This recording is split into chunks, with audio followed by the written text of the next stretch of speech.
ஒரு குடையின் சுயசரிதை. என் பெயர் குடை.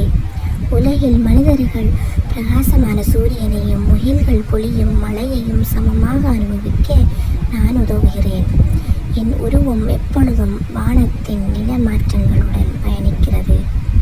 மனிதர்களின் வாழ்வில் எனக்கு ஒரு தனிப்பட்ட இடம் உண்டு. இன்று என் வாழ்க்கை பயணத்தை உங்களிடம் பகிர்ந்து கொள்ள விரும்புகிறேன். நான் உருவாகிய வரலாறு நூற்றாண்டுகளுக்கு முந்தையது. முதலில் சீன தேசத்திலும் பிறகு எகிப்திலும் எனது ஆதி மூலம் காணப்படுகிறது.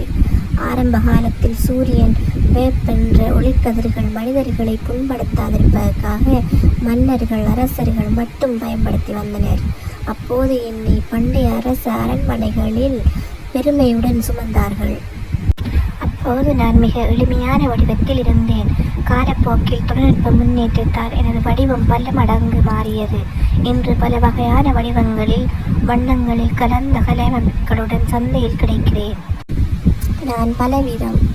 வெயிலுக்கு எதிராக சுமார் 3 அடி விட்டத்துடன் இருக்கும் சன்செட் குடை, மழைக்கு பாதுகாப்பாக நீர் துளிபடாமல் இருக்கும் வகை ட்ரெயின் குடை, பெண்கள் அழகுக்காக பயன்படுத்தும் பார்சல் குடை, குழந்தைகளுக்காக சிறிய அளவில் தயாரிக்கப்படும் கிட்ஸ் குடை, கார்ப்பரேட் நிறுவனங்களில் பிராண்ட் விளம்பரத்திற்காக தயாரிக்கப்படும் ப்ரொமோஷன் குடை என பல வகையாக இருக்கிறேன். சிலருக்கு பிடித்த வண்ணங்களில், சிலருக்கு படங்களை அச்சிட்டு, சிலர் என் மீது மலர் வடிவம் வரைந்து எனது அழகை கூட்டுகிறார்கள். இன்று எனது வடிவம் மிகவும் ஸ்டைலிஷ், மடிக்கக்கூடியது, கையில் வைத்து செல்லக்கூடியது ஆகியவையாக உள்ளது. நான் உருவாக்கப்படும் போது பல்வேறு கருவிகளை கொண்டு உருவாக்கப்படுகிறேன். முதலில் எளிமையான இரும்பு அல்லது அலுமினியம் கம்பிகளை கொண்டு எனது எலும்பு கட்டளை உருவாக்கப்படுகிறது. அதன் பின் நீர் அல்லது வெயிலுக்கு எதிராக தடுக்கும் வகையில் துணியை அல்லது பிளாஸ்டிக் படலத்தை இலை போட்டுவிட்டு எனது மேல் பகுதி அமைக்கப்படுகிறது. பின்னர் என் குச்சி பொருத்தப்படுகிறது. இந்த முறையில் எனது வடிவம் எளிதில் மடிக்கவும் விரிக்கவும் வசதியாக உள்ளது. பிற சந்தைக்கு கொண்டு செல்லப்பட்டு வாடிக்கையாளர்களின் விருப்பத்திற்கேற்ப விற்பனை செய்யப்படுகிறேன். மனிதர்களுடன் எனது அனுபவங்கள்.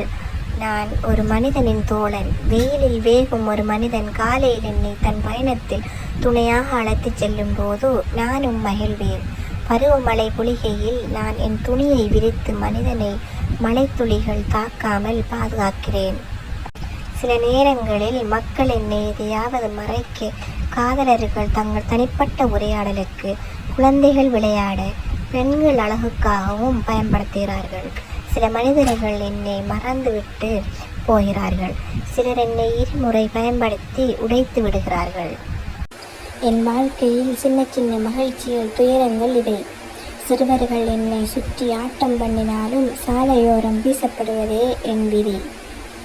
நான் வெறும் ஒரு பொருள் என்றே நினைக்க வேண்டாம். சமூகத்தில் எனக்கு முக்கியத்துவம் உண்டு. கல்வி நிறுவனங்கள், அரசு நிறுவனங்கள், திருமண நிகழ்ச்சிகள், அரசியல் கூட்டங்கள் என பல இடங்களில் என்னை பயன்படுத்துகிறார்கள். இன்று சுற்றுச்சூழல் பாதுகாப்பு குறித்து மக்களின் விழிப்புணர்வு அதிகரித்துள்ளது. பிளாஸ்டிக் குடைகள் இல்லாமல் மெல்லிய துணி குடைகள் அதிகம் பயன்படுத்தப்படுகின்றன. சுற்றுச்சூழல் பாதிக்கப்படாமலே பயன்பட வேண்டியது என் ஆசை. இப்போது நவீன தொழில்நுட்பம் மூலம் சூரிய ஒளியை உறிஞ்சி மின்சாரம் உற்பத்தி செய்யும் சோலார் குடை பரபரப்பான நிகழ்ச்சிகளின் முன்னறிவு மூலம் வெயிலையும் மழையையும் அறிந்து தானாக திறந்து மூடிக்கொள்ளும் வகையிலும் உருவாக்கப்பட்டுள்ளது. எனது வடிவம், பயன்பாடு, தொழில்நுட்பம் அனைத்தும் நாளுக்கு நாள் மேம்பட்டு வருகிறது.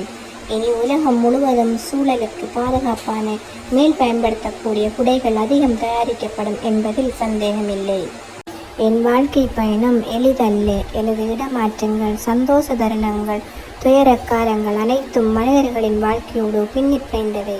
நான் வெறும் ஒரு துணி, கம்பி, குச்சி கொண்ட பொருள் என்று நினைக்க வேண்டாம். நான் மனித வாழ்க்கையின் முக்கிய துணை. என் வாழ்க்கையின் ஓர் பகுதி இப்போது உங்கள் மனதில் பதிந்திருக்கலாம். இனி மேலும் நன்கு பார்த்து பாதுகாத்து மேல் பயன்படுத்துங்கள். உங்கள் நண்பன் குடை.